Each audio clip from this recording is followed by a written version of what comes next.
कल से मालेगांव पर लगातार हिंदू मुसलमान किया जा रहा है, जहर उगला जा रहा है, नफरत फैलाई जा रही है, सांप्रदायिकता भड़काई जा रही है। टीवी चैनलों पर यह हो रहा है, बीजेपी के प्रवक्ता कर रहे हैं, विशेषज्ञ कर रहे हैं और एंकर गण तो सबसे आगे है इसमें।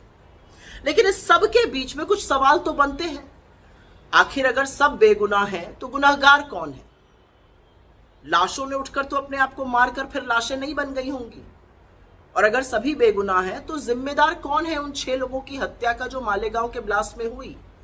उसमें सैयद अजहर हैं, उसमें मुश्ताक शेख हैं, उसमें फरहीन है, इरफान है, हारून मोहम्मद है, शेख रफीक हैं। और कल से ये जो प्रज्ञा ठाकुर के लिए कुछ लोगों के मन में एक बड़ी सिंपैथी, सहानुभूति जाग गई है, उनके लिए टेसू तक बहाए जा रहे हैं। उन लोगों से मुझे पूछना है कि शहीद हेमंत करकरे के लिए जो प्रज्ञा ठाकुर ने शब्द कहे थे, क्या आप उससे सहमत हैं? क्या आप प्रज्ञा ठाकुर को जो उन्होंने श्राप दिया था उस शहीद हेमंत करकरे के लिए, महाराष्ट्र के उस वीर सपूत के लिए जिसने 26/11 में अपने प्राणों की आहुति दी, उससे सहमत है? क्या आप भी प्रज्ञा ठाकुर के उन विक्षिप्त विचारों जो महात्मा गांधी के लिए वो रखती है उससे सहमत है?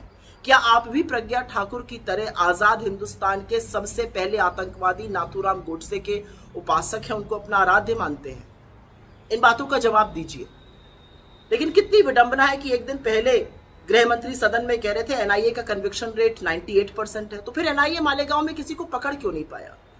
इसी एनआईए की लचर कार्रवाई के चलते तो उदयपुर के कन्हैया लाल के हत्यारे आज बाहर हैं। सवाल बहुत सारे हैं, लेकिन सवालों के जवाब में सिर्फ नफरत, सिर्फ जहर, सिर्फ सांप्रदायिकता ही फैलाई जा रही है। कितनी बड़ी विडंबना है कि जिस दिन इस देश पर 25% टैरिफ और जुर्माना लगा, जिस दिन अमेरिका ने हमारी इकोनॉमी पर बड़ा प्रहार किया, जिस दिन नरेंद्र मोदी मूक दर्शक बने रहे, इस देश के मीडिया ने सांप्रदायिकता भड़काई, नफरत की आग लगाई। इस देश पर जो कुप्रभाव आने वाला है, जो कुप्रहार आने वाला है, जो सुनामी आने वाली है इकोनॉमिक रूप से, उस पर कोई चर्चा नहीं करी।